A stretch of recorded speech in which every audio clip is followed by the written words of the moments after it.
Good morning. Xavier said yesterday afternoon went well. Yeah, and how about you, Ayaka? What were you up to yesterday? After we split up, Ayato went to see Udex Nervillette at the Palais Marmonia. I was originally thinking of going with him, but he said he could manage it himself.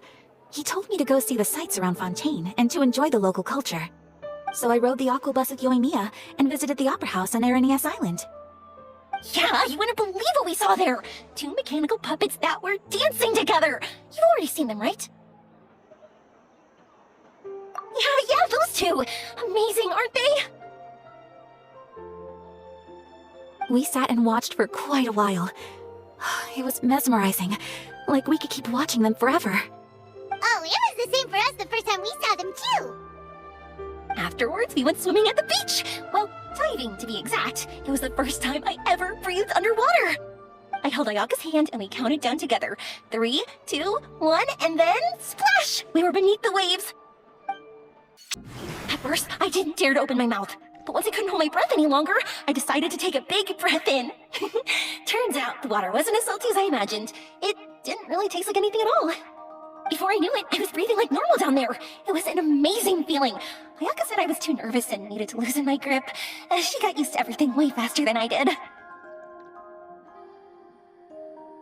I knew that the Traveler could do it, so I had no doubt we could do it too.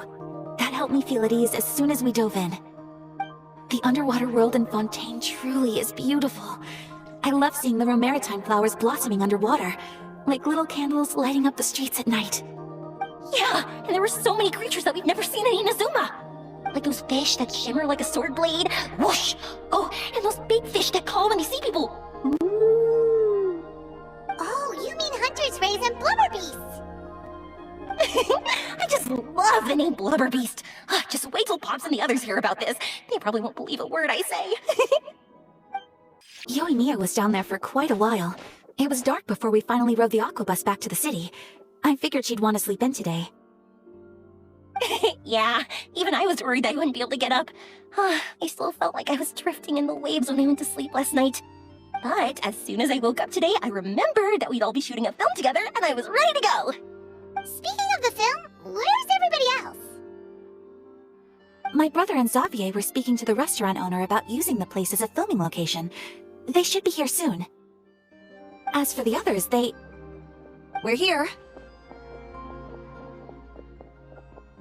Please excuse my tardiness. I just finished the Special Patrol's 6-mile morning jog.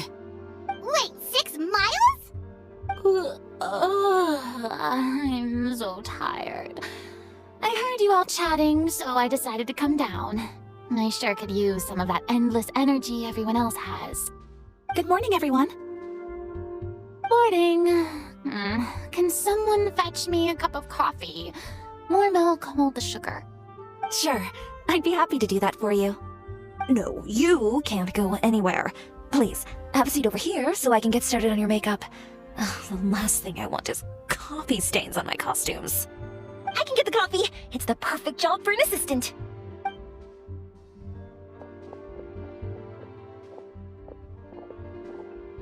So much energy. Seriously, what's her secret? Oh, Yoimiya's always like that. But you sure look exhausted, Farina. It's because you're not used to waking up so early, huh? Of course not. I spent the whole night reading the novel from cover to cover, marking sections that either need to be omitted or adapted. Wow, Paimon didn't expect you to be so thorough. Well, I was the biggest star in all of Fontaine after all. It takes more than just a pretty face to earn a reputation like that. I know how to get serious when the situation calls for it.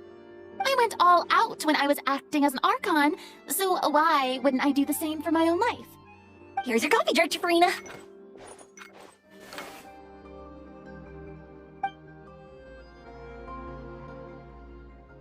Thank you.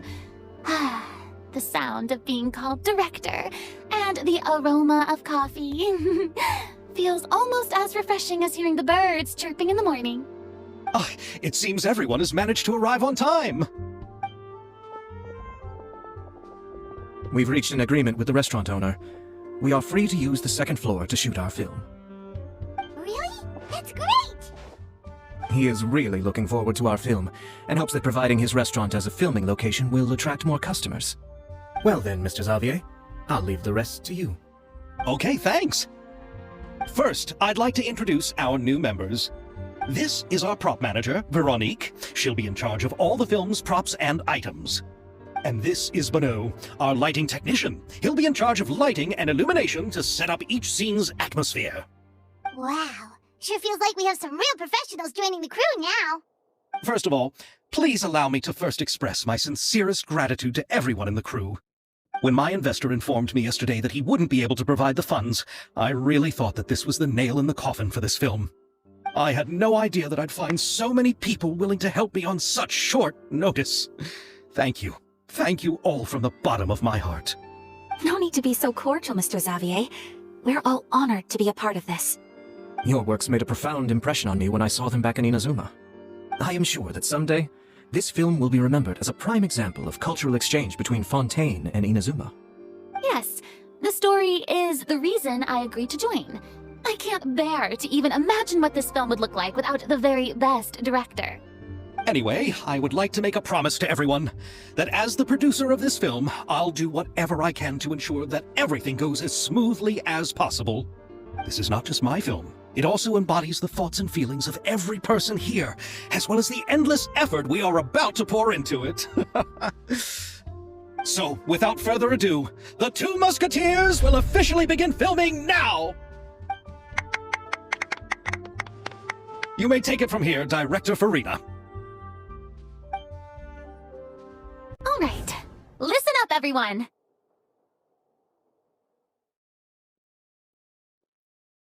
The first scene takes place when the two young musketeers are living at the Baron's home, still unaware of all that is about to happen to them. We'll need props and lighting to set the scene. Our lead actors can go get their makeup done, and extras, please take this time to go over your positions. Whoa. Seems Farina's really kicking things into gear as the director. Is everyone clear? I don't want anyone traipsing around the set like umbrella finches. All right, cameras will start rolling as soon as the set is ready. Let's make a film that'll make some serious waves in Fontaine. Not the kind of waves that drown people. I mean, the good kind of waves. Seems like she's still a bit traumatized by that. Anyway, let's go see if there's anything we can do to help.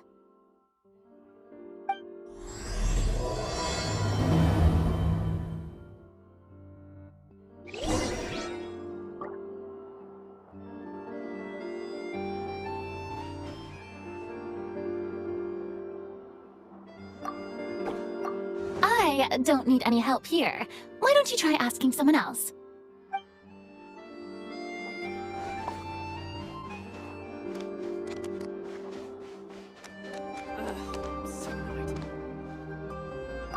Ah, so this is what a musket looks like. Not exactly.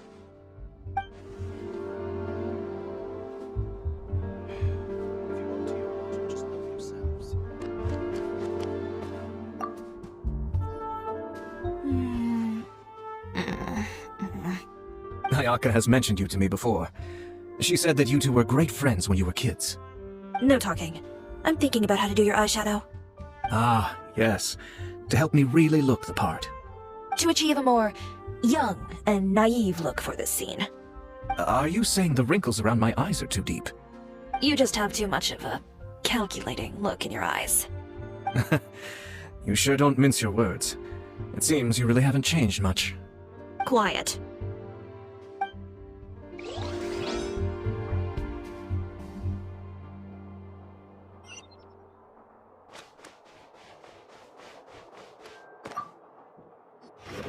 How about here? A little more to the left. You got it. Hey, Yoimiya, do you need a hand? No, I'm fine. You know, doing the lighting is kind of like designing a fireworks show. It's interesting to imagine what kind of atmosphere the lights will create. I heard that the Traveler will be operating the camera and Paimon will be the clapper loader, right? Those roles are just perfect for the two of you. Really?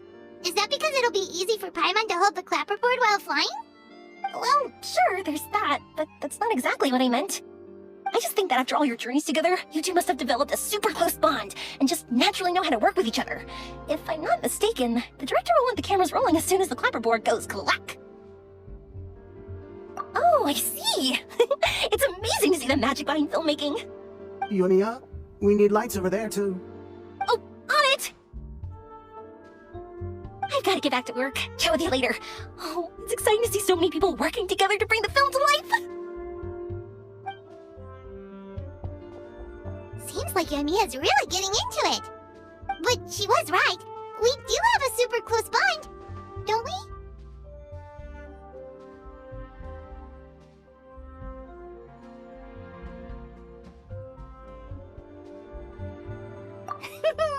Paimon's really happy to hear that.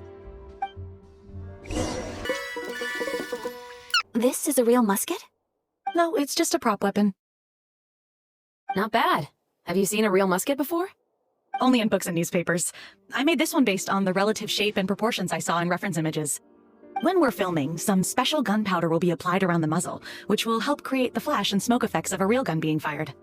Which means it'll be up to the actors to portray the recoil. That's right. The sound effects for gunshots will also be added in post-production.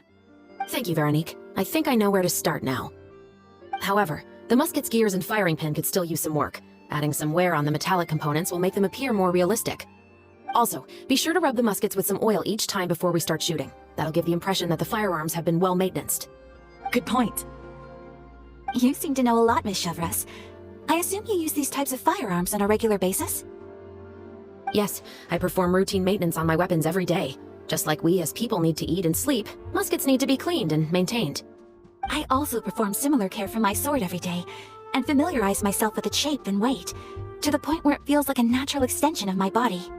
Yes, this way, our weapons will never betray us in the heat of battle. Yes, well said. It seems we have the same philosophy on this topic. Oh, sounds like they found a common interest to talk about. Though these props differ from the muskets I use, I can still give you some pointers. Good. I look forward to your instruction. First and foremost, never point the weapon at anyone, regardless of whether it's a real or prop weapon or whether you're holding it or it's on the table. This holds for any time when you're not actively engaging an enemy. Okay, understood. When aiming the musket, extend your arm so that it's level with your shoulder, and use your eye to look down the weapon's sights. Like this? Not bad. Now, try saying your lines. This is the end of the road for you. Good. Now turn your body a little. That way, you'll give your enemy less of a target to work with. And relax your shoulders. Here, allow me to demonstrate. This is the end of the road for you. Huh. Excuse me, Miss Chiori. Director Farina, there's something I wish to discuss with you. Oh? What is it? Like this? Yes, much better. What do you think? I do see your point. But are you sure you wish to do this? I believe it would be most fitting. Well, if you insist. All right, I understand. Miss Ayaka, Miss Chevres, could the two of you please come over here? Huh? What's going on? Are we gonna start filming now? Let's go see. What is it? I have a question for you, Miss Chevres. Would you be willing to play the role of a musketeer? What? To clarify, I would like to turn over my role to Miss Chevres. But brother... Don't worry, Ayaka. I actually view this as a good thing. I was becoming troubled trying to set aside some time to speak to the staff at the Palais Marmonia.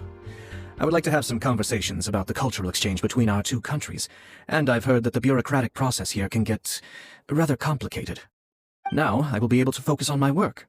Besides, you also know that I'm not really one for public performances. Are you really sure? From a director's point of view, I also felt like the relationship between the two musketeers in the original story could be improved. The older brother in the story plays the lead role with his overbearing character, but this causes his character to overshadow that of his sister, and the theme of the two supporting and relying on each other isn't conveyed very well. But if we were to change the siblings to two sisters of a similar age, then that aspect of the story might come through more clearly. Also, I've seen you instructing Ayaka. That cold and dignified personality is exactly what we need for the older musketeer. Of course, even with all these insights, the decision should still be made by Miss Chevreuse. Chevreuse mentioned that she really likes the story, right? Paimon bets that she'll take the role. All right, I'll take the role. Good. It's decided then. I'll get started on making edits to the script. We'll also need to make some immediate adjustments to the lighting, props, and costumes. I have a feeling that our adaptation will be even better than the original story. You're doing a great favor for me, Miss Chevreuse. You have my gratitude. Don't mention it. I like this character, so if anything, I should be the one thanking you. Well, since my brother is the one who brought up the idea, I suppose there's no need to worry. Let's go, Miss Chevreuse. I look forward to working with you. Please, just call me Chevreuse. Seems like you're really going out of your way to solve the problem I was having with your makeup. Surely you jest, Chiori. I assure you that I was mostly motivated by a desire to spend more time on formal business. Oh, come on. You really think I'd buy that? According to what I've heard from Ayaka, her brother is someone who can juggle 10 different matters at the same time. I'm sure you have other reasons for backing out. Perhaps. Ayaka always said she wanted to go out and see more of the world, just like the Traveler. But I feel that she needs not only to see other nations, but also to make some different kinds of friends. I think it would be harder for her to make new connections with me constantly by her side. I would like to give her some space. Alright, go on. Spoil her some more. Ayato, it's too bad you're stepping down from the role. Paimon really wanted to see you act as a musketeer. No need to poke fun at me. I'd wager that you also felt that I wasn't the best candidate for the role. It's a little hard for Paimon to imagine you saying those lines. Yes, I've made an appointment to meet some people from the Palais Mermonia. Now, I will have some more time to prepare. Traveler, get the camera ready. Paimon, get the clapperboard. Actors, to your positions. We're about to start shooting the first scene. Go on now. And please take good care of Ayaka. Yep, don't worry. Thank you. I look forward to seeing the film when it's finished. All right, now that we're all here, let me help set the scene for everyone. The first scene takes place when our two main characters are still living at the Baron's estate. They've been ostracized and verbally abused by others in the household, but they still have no idea why. We want to capture how naive and innocent they are, despite their pain. Chevreuse will be playing the role of the older sister, Tulip, and Ayaka will be the younger sister, Iris. Be sure to get close-ups of the main characters at the right moment. Silence on the set! Lights! Camera! Action! Let's go! Tulip, Mother's been out for quite a while now. Perhaps she went to pick some flowers on the way home. You know how she loves flowers. Iris, Tulip! I'm home! Mother! You were out for so long, we were beginning to worry about you. Oh, I'm sorry, but I'm back now, safe and sound. Here, I brought your favorite treat, apple turnovers. Mother, what are those bruises on your hand? Huh? What bruises? Oh, I must have bumped into something while I was working yesterday. But I didn't notice them this morning. Then perhaps they're from when I accidentally tripped when I was out just now. By the way, did you have fun playing at home? What's the matter, Iris?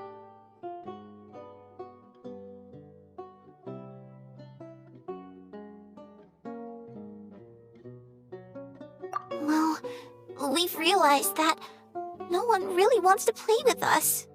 They even took Iris's doll and spat at us. And they even called us names.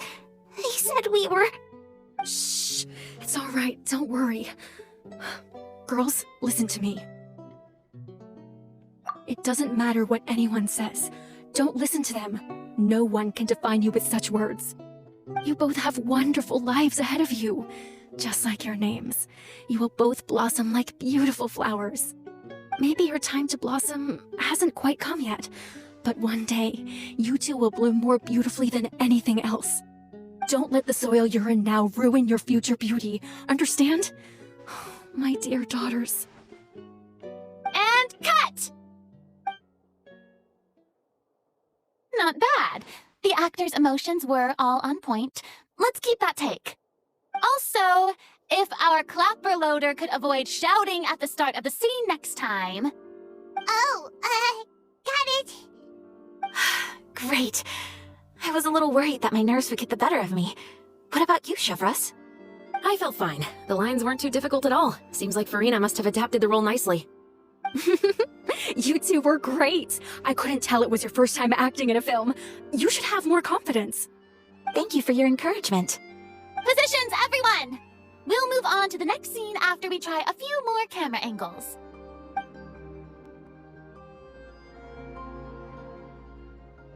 This scene is when our two characters return home, only to discover their mother has been murdered. Ready? Lights! Camera! Action! Mother, we're back! Mother?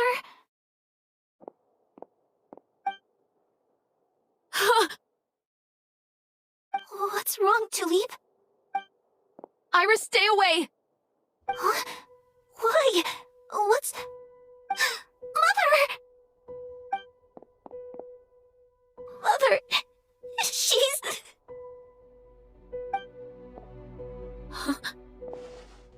There's poison in this cup. Huh?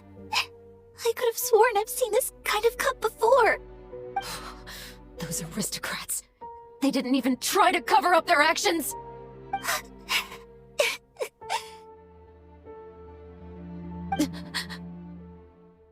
Iris, we need to leave this place. Leave? But now that Mother is gone, where can we even go? Anywhere. All I know is that we can't stay in this house. But are we just going to let them get away with this? We'll have our revenge, I promise you. Just not right now.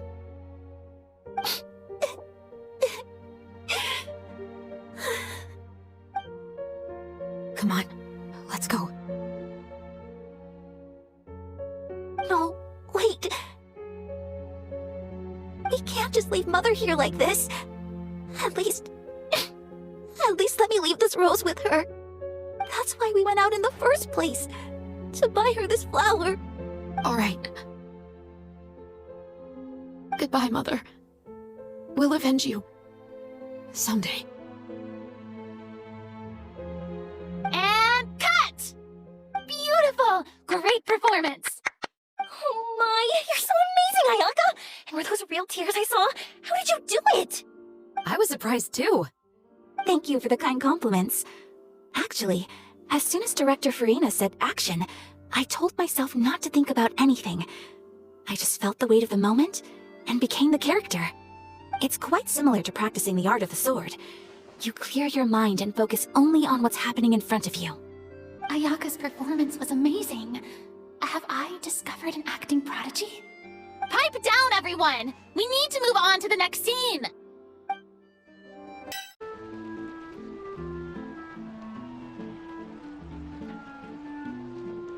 Huh? Are we done already? But Paimon wants to keep playing with the clapperboard. How do you feel, Traveler? Is your arm sore from holding the camera all day?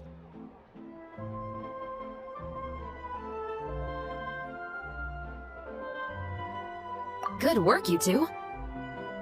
You too, Shivers. You were quite the actress today. I've read this novel many times before. I have a good grasp of my character's mindset. Anyway, do you remember my request from yesterday? Oh, right! We were having so much fun that Paimon nearly forgot! You have a case where the murders seem really similar to the cases in the novel, right? So, how are they similar exactly? In the story, the main characters grow up to become 2 musketeers, always using their guns to carry out their revenge. And on each of the victims, they place a rainbow rose as a signal that they've returned. Yes, that's correct. We found rainbow roses just like in the novel. Seems like you're connecting the dots now. Oh, that does sound pretty concerning. Especially after seeing the script today. Ooh, now Paimon can't stop wondering what kind of ulterior motive the murderer might have. What do you think, Traveler? You're smart. Paimon wants to hear your thoughts.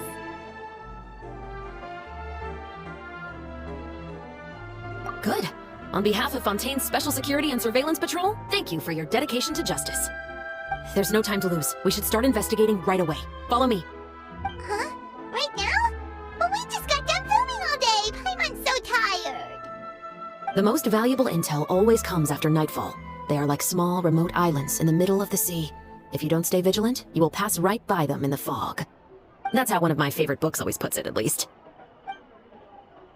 So where are we going right now? Let's start by checking out some workshops that sell mechanical components. If the culprit is making their own weapons, it's very likely that they'll visit those sort of places.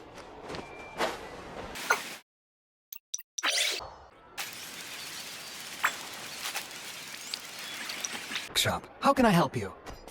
Hello. I'd like to know if anyone has purchased some special components lately. Special components? Sorry, could you be more specific? I mean the kind of components that aren't typically used for clockwork toys, but for firearms. Huh? For firearms? No, we don't sell those sort of things here. Don't misunderstand. I'm not here to cause any trouble. We are merely investigating a case, and we're hoping that you could cooperate. Well, to be completely honest, I'm not even sure what kind of components that would entail. Has anyone ever purchased components here as an individual rather than on behalf of an organization? We have a lot of customers who buy toys, but those who buy components are all regular customers who buy in bulk on behalf of their organization. Is that so? I understand. Thank you for your cooperation. You're welcome. It's the least I can do.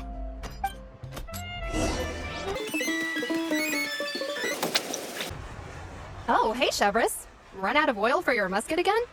Hello, Estelle. I want to know if anyone has come to your shop recently to order some firearm components. Oh, is this another case? Let me think. I don't think so. Some people have requested that I make some prop guns for the Fontanalia Film Festival, but I refused all of those requests. Oh? Why's that?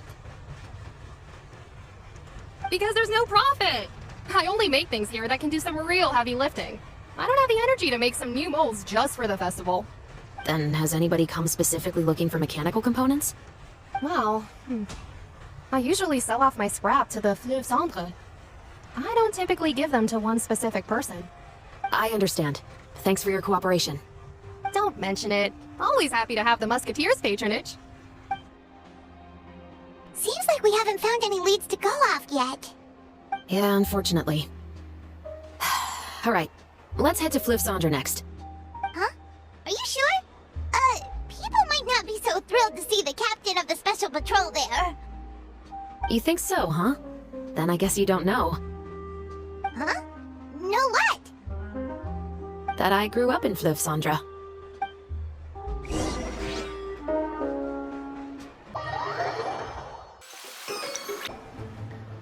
Hello, I'd like to ask some questions. I don't know anything. Don't worry, I'm not here to arrest anybody. You say that now. It's the truth. Here, take this as my guarantee. Wait, did Paimon just see what she thinks she saw? Is the captain of the special patrol bribing a citizen? The other guards. What do you want to know? Have you heard anything related to muskets in Fleuve Centre lately? Anything at all? Muskets, huh? All I know is that about 2 weeks ago, we started hearing some loud noises at night. So loud that it's been waking me up. Were they gunshots? Possibly. It's hard to tell around here. Someone's house collapsing, a pipe exploding somewhere, it's all the same. But the noises I'm talking about definitely happened after I fell asleep. Do you know where the noises were coming from? I don't remember clearly. Is it that you don't remember, or that you need to think about it some more? You tell me. Then please, think about it some more. She's giving her even more aura! Southern Waterway.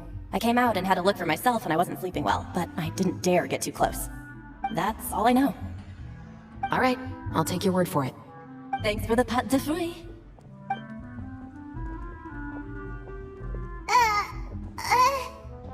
No need to be surprised. I grew up here, remember? I know how to get people around here to talk.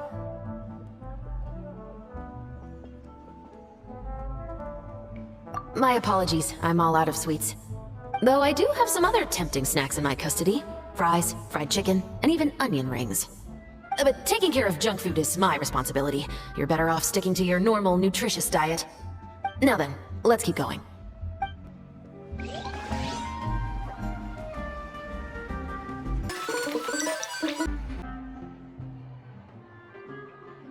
Please, just get on with your request. I want to know if you've heard anybody talking about muskets lately. Information isn't free, you know. I've heard that bandits have been extremely active in the countryside recently, and they've been affecting the delivery of goods to Poisson. I can allocate some more manpower to help out with that problem. What do you say? You're still as helpful as ever. One of our men got drunk at dinner about a month ago and lost his gun. 3 days later, it turned up in the corner here. What's weird about that? He just forgot where he put it, right? This is Fleuve Cendre, my friend. Anything of value left in the tavern won't ever make it to the next day. But that gun turned out to be an exception. It didn't get any new wear and tear on it, and didn't even appear to have been fired. We were quite mystified as to what could have happened. I suspect it came back because the weapon was already known to the guards. You mean, a criminal was afraid the Marechaussee Phantom would use the shot marks to track them down? Maybe. But if that's the case, the culprit really took great care to avoid getting caught. I didn't say anything about a criminal. In Fleuve Cendre, knowing who was killed is as easy as knowing what clothes you're wearing today. It's the guy living in the east side, isn't it? I've never liked him. Every time he's here, he just orders a drink and sits there with a nasty look in his eyes. So, who was the one who lost the gun in the first place? Don't bother. Even if you ask, he wouldn't admit to owning a gun to some strangers. Not to mention the captain of the Special Security and Surveillance Patrol. He's right. I know you grew up here, Chauvress. Even though you're on good terms with the Spina, you've still been gone too long. Not many people know you here now, and a lot of people don't like the Special Patrol. I know. So take my advice and don't show your face too much around here. It's for your own safety. I'll come and go as I please, and I'm afraid I'll be appearing more often due to my work. All right. Don't say I didn't warn you.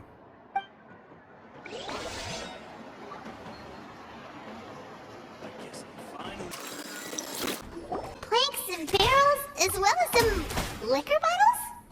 Yes, but have a closer look, Paimon.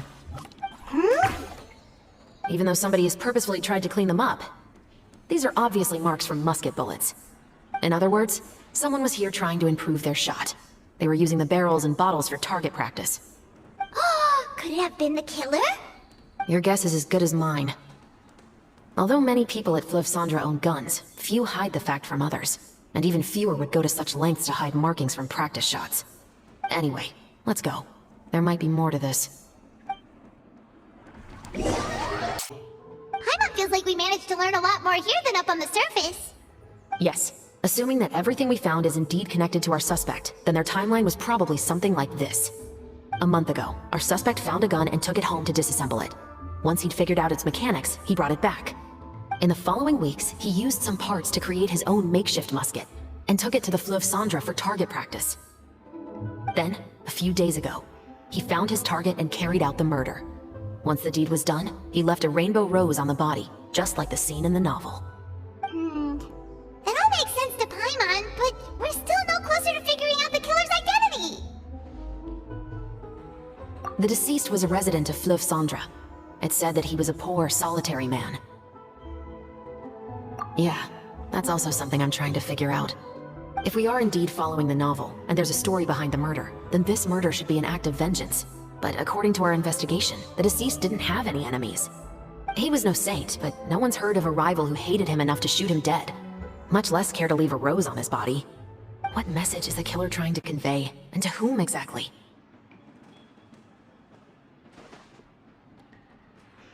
We've thoroughly investigated that possibility. He claims to have spent the whole day at the Opera House on the day of the murder, and the staff there have confirmed his account. Okay, so he has an alibi. Not only that, he lacks a credible motive as well. He has a family of his own, and both of his parents are still alive. I've looked into his records. He was adopted at the age of 6, and all the proper procedures were followed. There are also records of him at an orphanage before then.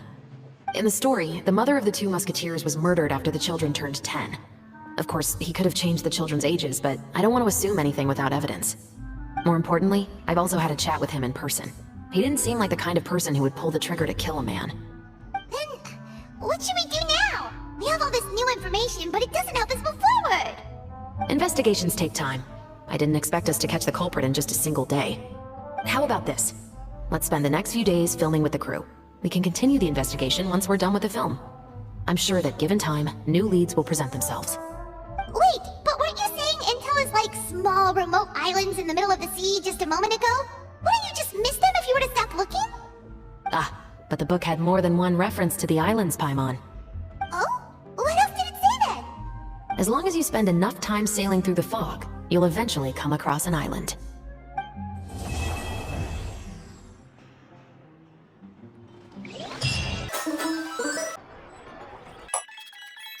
Our schedule is jam-packed for the next couple of days, too. We've got so many different locations and sets to cover. Anyway, let's head